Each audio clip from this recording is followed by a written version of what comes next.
इस कहानी की शुरुआत माइकल से होती है। वो और उसके डैड दोनों ही मोर्टिशियंस हैं जो मरे हुए लोगों की बॉडी को वॉश करते हैं। इस कहानी के स्टार्ट में ही ये एक फ्यूनरल के लिए एक लड़की की बॉडी को तैयार कर रहे थे जिसने सुसाइड की थी। माइकल अपने डैड से पूछता है कि इसने सुसाइड क्यों की, तो उसके डैड उसे समझाते हैं, देखो बेटा, हमारा काम सिर्फ लोगों की बॉडी को फ्यूनरल के लिए तैयार करना है, उनकी मौत के बारे में जानना हमारे लिए बेहतर नहीं होगा। अब उस औरत की बॉडी पर मरते हुए एक ब्रेसलेट था और एक अजीब सा डेविल वाला टैटू भी बना हुआ था। खैर, आज रात में माइकल अपने दोस्त से मिलता है और उसे बताता है कि आज उसने सेमिनरी कॉलेज को ज्वाइन करने का फैसला किया है। सेमिनरी कॉलेज असल में क्रिश्चियंस का कॉलेज है जहाँ पर प्रीस्ट बनने की पढ़ाई की जाती है। उसके फ्रेंड ने पूछा, तुम प्रीस्ट ही क्यों बनना चाहते हो, तुम्हारे तो ग्रेड्स भी इतने अच्छे हैं। तो फिर उसने कहा कि हमारी फैमिली में सिर्फ दो ही काम हो सकते हैं, या तो मैं मोर्टिशियन बन सकता हूँ या फिर प्रीस्ट, और मैं मोर्टिशियन नहीं बनना चाहता, इसीलिए ही मैं प्रीस्ट की स्टडी करने के लिए जा रहा हूँ और 4 साल बाद मैं कोई भी बहाना करके प्रीस्ट नहीं बनूंगा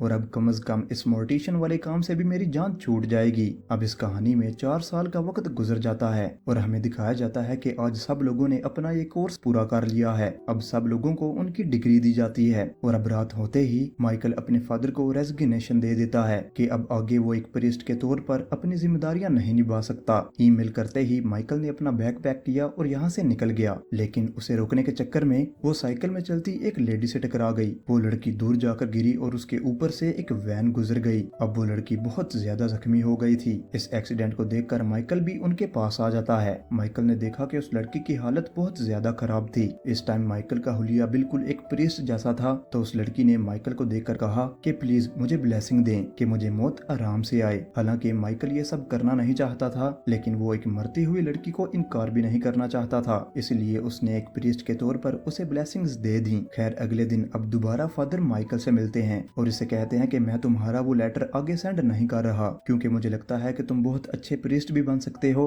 और एग्जोर्सिस्ट भी बन सकते हो। एग्जोर्सिस्ट की पोस्ट भी काफी अच्छी होती है और वैसे भी हर साल इस दुनिया में डिमोनिक एक्टिविटीज बढ़ रही हैं। तुम्हारा एग्जोर्सिस्ट बनना इस दुनिया के लिए भी फायदेमंद साबित हो सकता है। लेकिन माइकल ने कहा कि फादर, मुझे प्रीस्ट बनने में कोई भी दिलचस्पी नहीं है। तो फादर ने बताया कि अगर तुम प्रीस्ट नहीं बनोगे तो चर्च तुम्हारी सारी स्कॉलरशिप तुम्हारे लिए लोन में बदल देगी और तुम्हें फिर उसे पे करना ही पड़ेगा। अब माइकल को भी ना चाहते हुए भी फादर की बात माननी पड़ती है और वो एग्जोरिस्ट बनने के लिए तैयार हो जाता है। हालांकि उसे एग्जोरिज्म पर और डिमोनिक एक्टिविटीज पर जरा भी बिलीव नहीं था, लेकिन क्योंकि इस ट्रिप के उसे पैसे मिल रहे थे तो उसने अपना टाइम पास करने का ही सोचा। अब पहली क्लास शुरू हो जाती है। फादर सभी बच्चों को बताते हैं कि एग्जोरिज्म करने से पहले हमें इंसान की मेंटल और फिजिकल हेल्थ का पता लगाना होता है। मेंटल इलनेस और डिमोनिक सिंड्रोम की निशानियां लगभग एक जैसी ही होती हैं, लेकिन डिमोनिक सिंड्रोम में इंसान लोगों से कट के रहता है और लगातार पेन में रहता है और वो किसी से भी बात करना नहीं पसंद करता।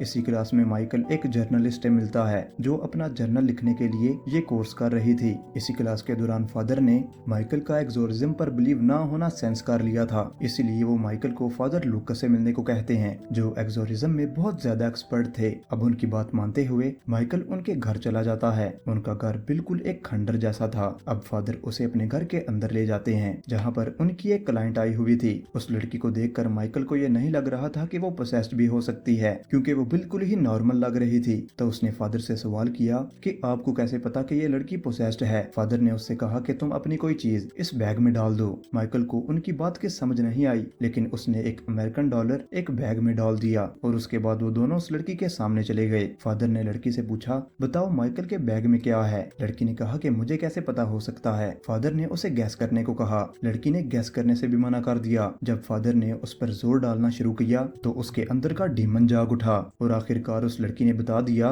कि माइकल के बैग में एक अमेरिकन डॉलर है, जिसे बाद में माइकल ने निकाल के भी दिखा दिया। और अब यहाँ फादर ने बताया कि पोजेस्ड हुए लोगों को डिमोनिक पावर्स की वजह से छुपी हुई चीजों का भी इल्म होता है और यही पोजेशन की सबसे बड़ी निशानी है। अब फादर उस लड़की का एग्जोरिज्म शुरू कर देते हैं। उसके सर पे हाथ रखते हुए वो लैटिन में बहुत सारे मंत्र पढ़ने लगते हैं, जिसकी वजह से डीमन को बहुत सारा दर्द होने लगता है और वो फादर को अजीबोगरीब गालियां भी दे रहा था, लेकिन फादर ने अपना काम जारी रखा यहाँ तक कि वो डीमन कंट्रोल में आ गया। अब ये दोनों ही यहाँ से चले गए और अब माइकल ने फादर से सवाल किया कि क्या डीमन चला गया है। फादर ने इसे कहा कि नहीं, अभी वो सिर्फ जरा सा कंट्रोल में आया है। डीमन को भगाने में और स्पिरिचुअलिज्म में काफी सारा वक्त लग जाता है और ये बहुत ही पेशेंस का काम है। खैर, अब माइकल वापस अपने हॉस्टल में चला जाता है और और वहां जाकर जैसे ही वो अपनी पॉकेट में हाथ डालता है तो उसकी पॉकेट से एक ब्रेसलेट निकलता है। ये उस लेडी का था जिसे इसने कहानी की स्टार्ट में फ्यूनरल के लिए तैयार किया था। ये उसकी पॉकेट में कैसे आ गया, ये जानने के लिए अगले दिन वो दोबारा फादर लूकस के पास जाता है और इनसे कहता है कि आप दोबारा उस लड़की को बुलाएं और उससे पूछें कि क्या ये ब्रेसलेट उसने मेरी पॉकेट में डाला था। अब उस लड़की को बुलाया जाता है और उससे इस ब्रेसलेट के बारे में पूछा जाता है तो लड़की कहती है कि ये ब्रेसलेट तो शैतान ने डाला है। अब फादर उसके अंदर के शैतान को भड़काना शुरू कर देते हैं और माइकल वो ब्रेसलेट दोबारा उस लड़की के हाथ पर बांध देता है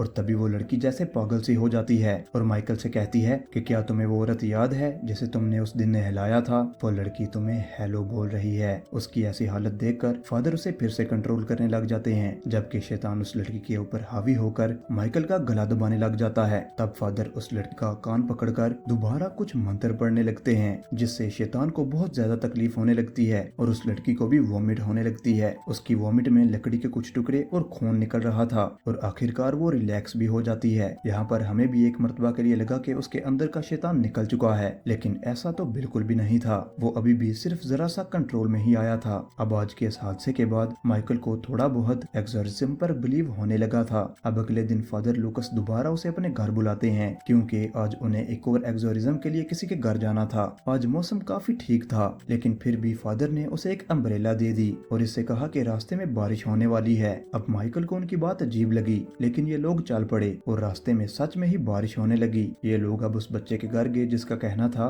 उसे एक डिमोनिक हॉर्स तंग करता है और उसकी कमर पर एक हॉर्स के मारने के निशान भी थे और वो इन चीजों से बहुत ज्यादा तंग था। खैर अब फादर उसका एक्सोर्सिज्म शुरू कर देते हैं और उसके एक्सोर्सिज्म के बाद बच्चा माइकल को देखकर अपनी मोम के कान में कुछ अजीब सी बातें कहता है जिससे उसकी मोम उसे डांटने लगती हैं और ऐसी कोई बात ना कहने को कहती हैं। उसके एक्सोर्सिज्म के बाद फादर और माइकल दोनों अपने घर आ जाते हैं जहाँ पर फादर को कॉल आती है और पता चलता है कि उनकी पहली पेशेंट जिसका नाम लुजरिया था उसने सुसाइड करने की कोशिश की है और अब उन्हें फौरन ही हॉस्पिटल में बुलाया जाता है। इस टाइम लुजरिया की हालत बहुत ज्यादा खराब थी और कोई भी उसे हैंडल नहीं कर पा रहा था और अब उसकी आवाज भी शैतानी हो चुकी थी। जब फादर उसके ऊपर एक्सोर्सिज्म परफॉर्म करते हैं तो वो फादर को दूर धकेल देती है और सबसे कहती है कि तुम सब मुझसे डरो। तो माइकल कहता है क्यों, तुम तो हो ही नहीं। इससे उस डेमन को भी गुस्सा आ जाता है जिसे फादर दोबारा एक्सोर्सिज्म करके शांत करते हैं और अब ये दोनों ही बाहर आ जाते हैं। बाहर आकर फादर लूकस बहुत ही ज्यादा गुस्से में थे क्योंकि माइकल को उस डेमन के सामने ऐसी बात नहीं कहनी चाहिए थी।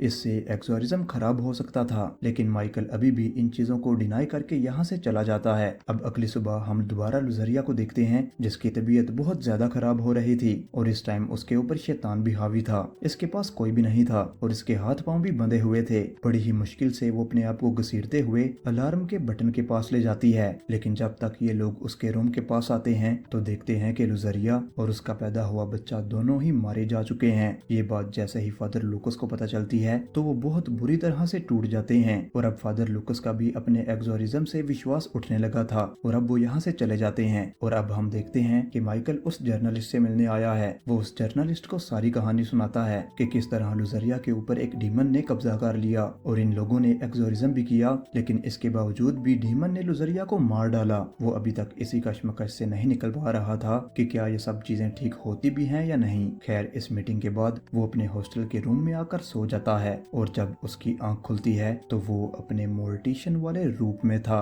वो अपने पुराने घर में था और इस टाइम वो एक मुर्दे को नहला रहा था और तभी उसके पास एक अजीब सा बूढ़ा आदमी आया। उसके हाथ बहुत डरावने थे। वो अपना हाथ कुछ इस तरह से माइकल के आगे कर देता है कि माइकल उसके हाथ को चूमे लेकिन माइकल उसे चूमने से पहले ही रुक जाता है। तो वो हाथ फिर माइकल के मुंह पर प्यार करता है और फिर एकदम से उसका गला पकड़ लेता है। वो माइकल को धम घोंट कर मारना चाह रहा था और तभी अचानक माइकल की आंख खुल जाती है और हमें पता चलता है कि ये सब माइकल का डरावना ख्वाब था और इसी वक्त माइकल के दरवाजे पर कोई नॉक करने लगता है। माइकल ने जब जाकर देखा तो यहाँ पर फादर आए थे जो इसे फौरन ही घर जाने को कह रहे थे क्योंकि उसके डैड की तबीयत बहुत ज्यादा खराब थी। फादर ने उसकी फ्लाइट का इंतजाम भी कर दिया था और अब माइकल एयरपोर्ट तक भी पहुंच गया लेकिन उसे पता चलता है कि किसी हादसे की वजह से सारी फ्लाइट्स बंद हो चुकी हैं। अब माइकल उदास होकर अपने हॉस्टल रूम में वापस आ जाता है और वो देखता है कि उसका पूरा रूम मेंढकों से भरा हुआ है। और अब हम फादर लूकस को देखते हैं जो शीशे के सामने खड़े होकर शेव कर रहा था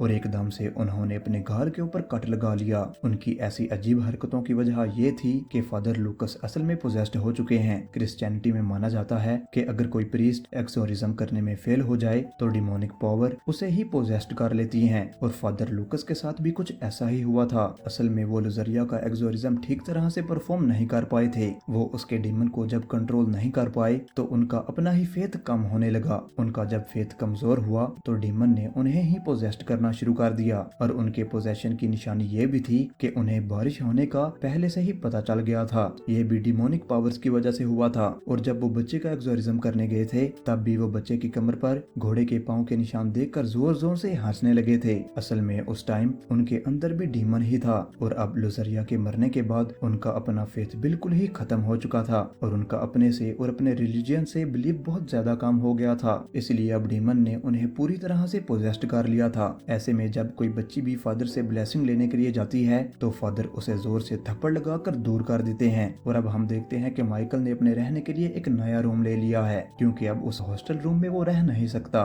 उसने अब हॉस्पिटल में कॉल की अपने डैड की तबीयत पूछने के लिए, तो उसके डैड ने ही फोन उठाया और उसे बताया कि अब मेरी तबीयत पहले से काफी बेहतर है। ये सुनकर माइकल काफी खुश हुआ। और फिर अचानक से उसकी डैड की आवाज कट गई और डॉक्टर बोलने लगे। डॉक्टर ने उससे कहा कि सॉरी मिस्टर माइकल, लेकिन आपके डैड मर चुके हैं। माइकल ये सुनकर हैरान हो जाता है और वो डॉक्टर से पूछता है कि ऐसा कैसे हो सकता है, अभी कुछ सेकंड्स पहले ही तो मेरी उनसे बात हो रही थी। लेकिन डॉक्टर ने कहा कि ऐसा होना नामुमकिन है, क्योंकि उनकी आज दोपहर 2 बजे ही मौत हो गई थी। अब माइकल बहुत ज्यादा उदास हो गया था। अब उसने फोन भी रख दिया और तभी एकदम से उसके दरवाजे पर नॉक हुआ। माइकल जैसे ही उसे देखने के लिए कमरे से बाहर गया तो एकदम से किसी के भागने की आवाज सुनाई दी, लेकिन वहाँ पर तो कोई भी नहीं था। और अब उसके कमरे के डोर लॉक के ऊपर वही ब्रेसलेट था जिसे हम इस कहानी में बार बार देख चुके हैं। उसे अब अपने डैड की आवाज आ रही थी जो उसे मदद के लिए पुकार रही थी। माइकल पागल हुआ, उनके पीछे ही भागता रहा और यहाँ तक कि वो उस मोटेल से बाहर निकल आया। मोटेल के बाहर नीचे किसी के कदमों के निशान भी थे और एकदम से उसकी डैड की आवाज आई, तुम बस टेंशन मत लो, अब दर्द खत्म हो चुका है। और अब हम दूसरी तरफ उसके डैड को गिरता हुआ देखते हैं और यही मोटेल के बाहर उसे एक घोड़ा भी नजर आता है जिसकी आंखें बुरी तरह से लाल हुई होती हैं, जिसका मतलब यही था कि उसके अंदर डिमोनिक पावर है। इसे देखकर वो बहुत घबरा जाता है और उस जर्नलिस्ट को कॉल करता है। और अब ये दोनों मिलकर उस बच्चे के घर पर जाते हैं जिसे वो डिमोनिक घोड़ा तंग किया करता था। माइकल यहाँ पर जाते ही सबसे पहले उस बच्चे की मॉम से पूछता है कि उस दिन आपके बेटे ने आपको क्या कहा था। तो वो औरत बताती है कि इसने कहा था कि तुम्हारे डैड की जल्द ही मौत हो जाएगी। और अब ये सुनकर माइकल हैरान हो जाता है, क्योंकि सच में उसके डैड की मौत हो चुकी है। अब माइकल उस बच्चे से पूछता है कि आखिर तुम्हें ये बात कैसे पता चली। तो बच्चे ने बताया कि मुझे ये बात उसी ने बताई है जिसे तुम कल रात को देख चुके हो। माइकल अब बहुत घबरा जाता है और अब उसे पूरी तरह से इन चीजों पर यकीन होने लगा था और अब उसे मदद चाहिए थी। और अब जल्द ही वो मदद के लिए फादर लूकस के पास जाते हैं और वो देखते हैं कि फादर लूकस तो बारिश के नीचे बैठे हुए थे, अपने आप को बुलाए। उन्हें कुछ भी पता नहीं था, ऐसा लग रहा था कि वो होश में नहीं है। जर्नलिस्ट और माइकल उन्हें उठाकर उनके घर पर ले जाते हैं। अपने घर आने के बाद फादर थोड़ी होश में आ जाते हैं और उन्होंने माइकल से कहा कि तुम फौरन ही चर्च से फादर को बुला लो जो तुम्हारे टीचर हैं, क्योंकि ये डीमन बहुत ही ज्यादा चालाक है और ये सब करने से पहले तुम मुझे जरूर बांध देना। माइकल समझ गया था कि फादर लूकस भी उस डीमन की पोजेशन में आ चुके हैं। अब वो जल्दी से चर्च कॉल करता है तो उसे पता चलता है कि फादर जेवियर तो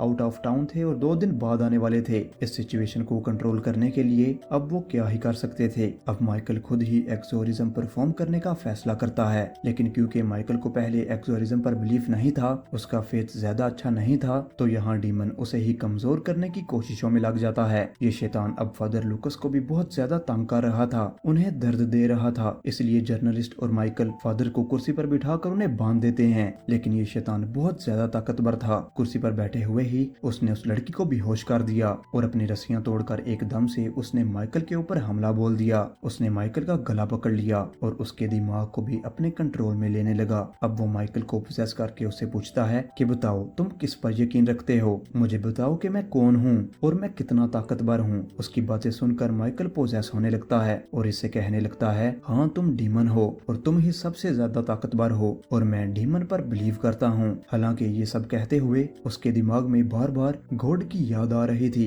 और उन सब पलों की याद आ रही थी बचपन में जब वो अपनी मॉम के साथ चर्च में जाया करता था, जब उसकी मॉम उसे गॉड के बारे में बताती थी। उसके हाथ में इस टाइम क्रॉस भी था जिसे उसने अच्छे से पकड़ा हुआ था, लेकिन जब उसने डीमन से ये कहा कि हाँ मैं तुम पे बिलीव करता हूँ, तो उसकी आंखें बदल गई और बिल्कुल ही सफेद पड़ गईं। यानी डीमन उसे अच्छी तरह से पोजेस कर चुका था। इससे पहले कि डीमन उसे भी कोई नुकसान पहुंचाता, उसे वो पल याद आ जाता है जब उसकी मॉम ने उसे गॉड के बारे में बताया था। और फिर उसी ही टाइम माइकल कह देता है कि नहीं, मैं तुम पर नहीं, मैं गॉड पर बिलीव करता हूँ, मैं गॉड को एक्सेप्ट करता हूँ अभी। और इसी वक्त ये सब कहते ही माइकल की आंखें दोबारा नॉर्मल हो जाती हैं। वो जब अपने फेथ को अपनाता है तो एकदम से उसकी पावर्स वापस आ जाती हैं और इन्हीं पावर की मदद से वो उस डीमन को कंट्रोल करने लगता है और फिर उससे उसका नाम पूछने लगता है। अब डीमन भी कमजोर पड़ चुका था और अब जैसे ही डीमन ने अपना नाम बताया तो वो फादर लूकस की बॉडी से निकल गया। और अब हम अगले दिन एक नई सुबह को देखते हैं, जिसका मतलब था कि अब उस डीमन का साया इस दुनिया से जा चुका है। अब यहाँ पर फादर लूकस माइकल का बहुत शुक्रिया अदा करते हैं और ये कहानी यहीं पर ही खत्म हो जाती है। मैं उम्मीद करता हूँ कि आपको ये वीडियो अच्छी लगी होगी और अगर आपको ये वीडियो अच्छी लगी तो इसे लाइक कर देना और चैनल को सब्सक्राइब कर देना और अब मिलते हैं अगली वीडियो में।